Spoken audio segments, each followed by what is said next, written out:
for anyone to argue with me about this. Most people freely admit that their commitment to new business development is not what it should be.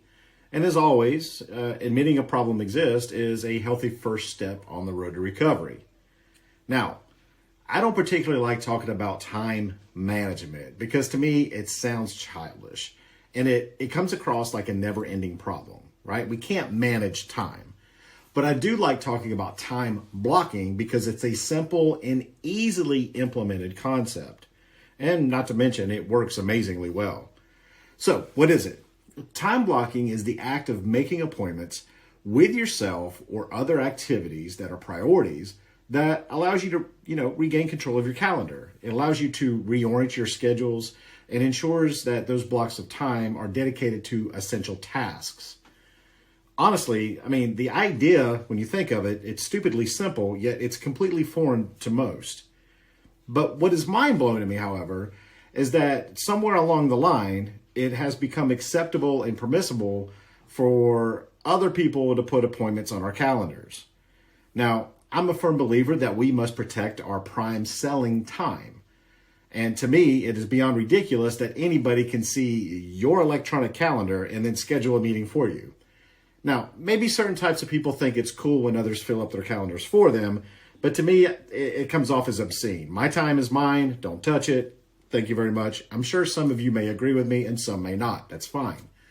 But you need to decide how much time you should be dedicating to new business development and schedule time blocks at various times throughout the week and month. Now, I cannot sit here and tell you what the right amount of time is for you, but from my experience with coaching others, I can offer a few suggestions. Now, we tend to be more effective and more confident when we get on a roll. It takes us some time to settle in and kind of find a groove, so I would probably suggest a minimum of 90 minutes per time block. Now, 3 hours is probably the limit on the upside because it's hard to focus for that long, and honestly, other duties will also come calling in terms of how often, and that just depends on on your specific goals. Now, for those of you that are doing almost no prospecting now, to put 2 time blocks per week, each scheduled for 2 hours, could produce exponentially better results. You're starting at the bottom. Now, there are 3 keys to success for time blocking. The first is to put the time blocks onto your calendar, your actual calendar. That's right. Not just in your mind, but on your calendar. Block out that time. The second key is to actually keep that appointment with yourself. You also are important. And you need to treat this as a religion. It's important as any other slot on your calendar. It's one thing to put the blocks on your calendar, but what's the point if you aren't serious about being accountable to them? The point here is to just do it. The final key here is to remain on task throughout the scheduled time block. Now, personally, I have found in the past that this is the biggest challenge, and many of us in sales have a hard time focusing on this, and it's because our characteristics work against us when attempting to lock in on a behavior for a 2-hour period, right? So, it is imperative for you to stay in outbound mode. Don't check your email.